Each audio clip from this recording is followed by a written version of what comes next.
MP board कक्षा 9वीं संस्कृत का जब मैं आईएमपी प्रश्न छांट रहा था तो वहाँ पे आईएमपी प्रश्न छांटने में बहुत ही कठिनाइयाँ हो रही है कि कौन से प्रश्न को लूँ और कौन से प्रश्न को ना लूँ। ठीक है, तो इसीलिए मैं यहाँ पे आप लोगों को प्रश्न पत्र में मतलब आप लोगों को आईएमपी प्रश्न नहीं दे पाऊँगा, लेकिन मैं थोड़ा सा जानकारी दे देता हूँ कि कैसे कैसे प्रश्न आ सकते हैं। तो आपके एग्ज़ाम में एक तो निबंध आएगा, तो निबंध कम से कम 2 याद रखो। मैं यहाँ पे डाउट में हूँ कि विद्या का निबंध आएगा कि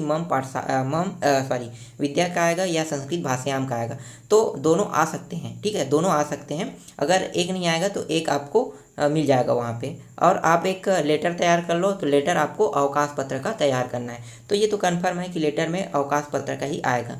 अब आपको और क्या याद रखना है, तो 2 ऐसे श्लोक याद रखना है जो प्रश्न पत्र में ना आए। तो फिलहाल आप कोई भी 2 श्लोक याद कर लो, प्रश्न पत्र में वैसे भी वो श्लोक आता नहीं है, बस छोटा छोटा होना चाहिए श्लोक, बड़ा नहीं होना चाहिए। ठीक है, जो सिर्फ 2 लाइन का हो। तो 2 लाइन का श्लोक कभी भी प्रश्न पत्र में नहीं आता है, अधिकतर आता है तो 4 लाइन का आता है। ठीक है, तो 2 लाइन का कोई भी सिंपल सा श्लोक याद कर लो। इसके बाद देखो क्या आता है, 2 पठित गद्यांश आएगा। ठीक है, तो 2 गद्यांश आपको मिलेगा और 2 पंक्ति मिलेगा। तो गद्यांश भी आएगा और पंक्ति भी आएगा। तो गद्यांश से आपको प्रश्न छांटने हैं, उसी गद्यांश से छांटना होता है। और पद्यांश से भी 2 पद्यांश रहेगा, उसमें भी वहीं से ही आपको प्रश्न छांटने हैं। फिर प्रश्न उत्तर आएगा। तो आप जो जो मैं कह रहा हूँ उसकी तैयारी कर लो, क्योंकि समय कम है और मैं आपको आईएमपी प्रश्न नहीं दे पाऊँगा। इसीलिए मैं कह रहा हूँ कि आप लोग कम तैयारी कर लो।